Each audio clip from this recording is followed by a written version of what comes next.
reward the correct action. They don't say anything if it is the incorrect action.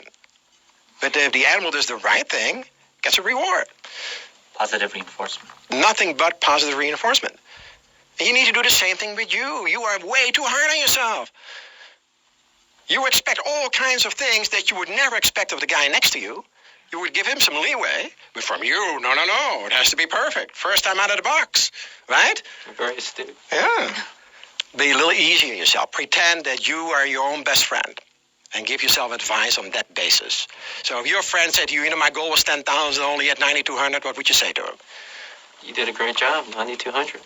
You see? It's not that hard, is it, right? No, it's wonderful. You just mentally put yourself in that position and you will know exactly what to do and what to say.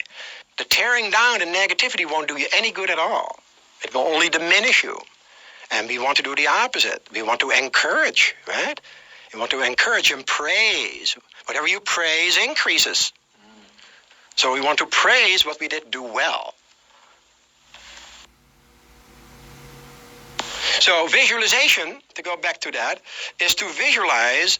Some people think it means that you have to see it in brilliant, exact color. Many people don't do it that way. So if you're one of the people who, when you close your eyes and you think of your goal, it is vague, that is perfectly okay. That does not mean you're doing it wrong. It just means that is your way of doing it. And there's no wrong way to do it. So what you do is you mentally visualize, think of your goal. You either can see it, or you can sense it, or you can feel it. Most people use the seeing part, but some people use the sensing part. They just sense. They feel a certain way. So whatever works for you is the right way. So that's the key to visualization, to use whatever works for you, to either see it, sense it, or feel it. And visualization has been used very powerfully by many, many, many different people. This is one of the integral parts that we teach. The story I read about Roger Bannister. This is an old story. Roger Bannister in 1954 was the first human being to run the mile in under 4 minutes. Now, here is something that no one had ever done before. As a matter of fact, the belief system was that the human body could not run that fast, that the heart would explode, literally. The doctors in those times, the blood vessels wouldn't be able to pump up. No, really. The belief system was totally, absolutely that this was impossible. So what I became intrigued with is how did he make this believable to himself? And I found out it was his coach that helped him.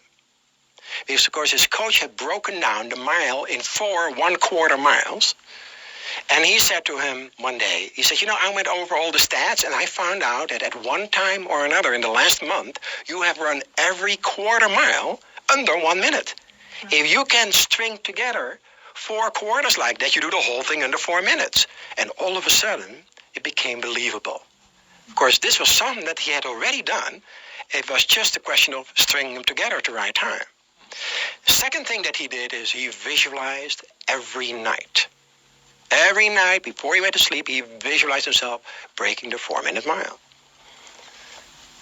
And then after several months of this, he went out and did it.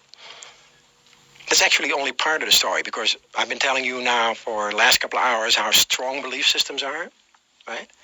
Now here's my point. Within 30 days, there were 2 other runners who did it. Mm-hmm. Within the next year, 37 other runners. Within the next 2 years, 200. Guess what made the difference? What changed between the people that could not do it and all of a sudden within the first year, 37 did it? What happened to their belief systems? What they believed. They changed, right? Yeah. They changed their beliefs. So that's the only thing they changed. Nothing else changed. Nothing else. They already were world-class runners. They didn't change anything other than their belief system. That's how powerful your belief system is. So I want you to create a very powerful belief system about that abundance and prosperity is your birthright and is always available to you.